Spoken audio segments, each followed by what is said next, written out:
श्रम विभाजन और जाति प्रथा, यह विडंबना की ही बात है कि इस आधुनिक युग में भी जात पात के पक्ष में दलीलें पेश करने वालों की कमी नहीं है। इसके समर्थक कई आधारों पर इसका समर्थन करते हैं। इनका कहना है कि जाति प्रथा केवल मेहनत के विभाजन का दूसरा नाम है। यह भी दलील दी जाती है कि श्रम का विभाजन हर एक सभ्य समाज के लिए जरूरी है, तो जाति प्रथा में भी कोई बुरी बात नहीं है। इस दृष्टिकोण का जोरदार विरोध करने के लिए पहली बात यह है कि जाति प्रथा केवल श्रम का विभाजन ही नहीं है, बल्कि यह श्रम करने वाले श्रमिकों का विभाजन है। यह सही है कि आधुनिक सभ्य समाज में श्रम विभाजन की जरूरत है, लेकिन किसी भी सभ्य समाज में मेहनत के विभाजन के साथ अलग अलग वर्गों में मेहनत करने वालों का गैर कुदरती विभाजन नहीं होता।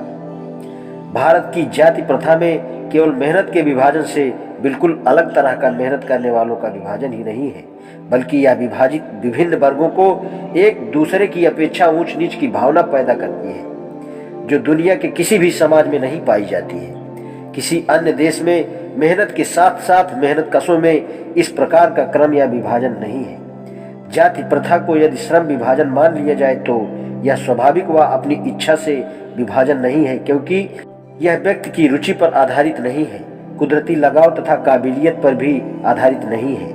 किसी समाज में सामाजिक व व्यक्तिगत कुशलता के लिए यह जरूरी है कि किसी भी व्यक्ति की योग्यता को व क्षमता को इस सीमा तक विकसित किया जाए कि वह अपना पेशा खुद चुनने और उसको रोजगार के रूप में धारण करने के योग्य बना दिया जाए। जाति प्रथा में इस नियम को तोड़ दिया गया है, क्योंकि इस प्रथा में हर व्यक्ति के लिए पेशा जन्म के पहले से तय कर दिया जाता है। इसमें ट्रेनिंग या माहौल द्वारा प्राप्त की गई कुदरती योग्यता व कुशलता के आधार पर नहीं, बल्कि माता पिता के सामाजिक दर्जे के आधार पर पेशों का निर्धारण किया जाता है। जाति प्रथा किसी व्यक्ति के पेशे का दोषपूर्ण जन्म से पूर्व निर्धारण ही नहीं करती, बल्कि मनुष्य को जीवन भर के लिए एक ही पेशे से बांध देती है और व्यक्ति के चाहने के बाद भी पेशा बदलने की आजादी नहीं होती।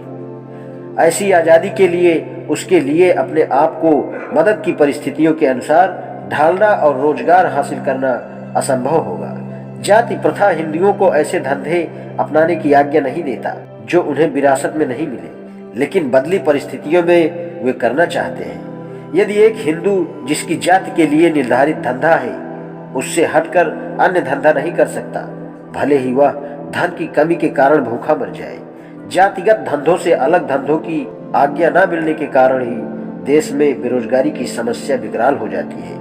जाति प्रथा श्रम के विभाजन के रूप में एक गंभीर दोष भी है। जाति प्रथा द्वारा उत्पन्न मेहनत का विभाजन व्यक्ति की इच्छा पर आधारित विभाजन नहीं है। व्यक्ति की भावना और रुचि का इसमें कोई स्थान नहीं। सब कुछ पहले से ही तय का सिद्धांत ही इसका आधार है। इस आधार पर हमें यह स्वीकार करना पड़ेगा कि आज के उद्योगों में गरीबी और उत्पीड़न इतनी बड़ी समस्या नहीं है जितनी यह कि बहुत से लोग जाति प्रथा के कारण निर्धारित कार्य को अरुचि के साथ केवल मजबूरी के कारण करते हैं। वे उन पेशों के प्रति कोई रुचि नहीं रखते हैं। ऐसा धंधा कर्मचारियों में लगातार काम चोरी, ऊपर व घृणा की भावना पैदा करता है। भारत में ऐसे कई व्यवसाय या उद्योग हैं जिन्हें हिंदू धर्म घृणित या हेय मानता है। इसलिए जो लोग ऐसे व्यवसायों में काम करते हैं वे उनसे पीछा छुड़ाने के लिए हर वक्त तैयार रहते हैं और ऐसे हेय व्यवसायों से भागना चाहते हैं। ऐसी स्थिति में जहां काम करने वालों का न मन लगता हो न दिमाग, भला ऐसे माहौल में कुशलता व योग्यता कैसे प्राप्त की जा सकती है।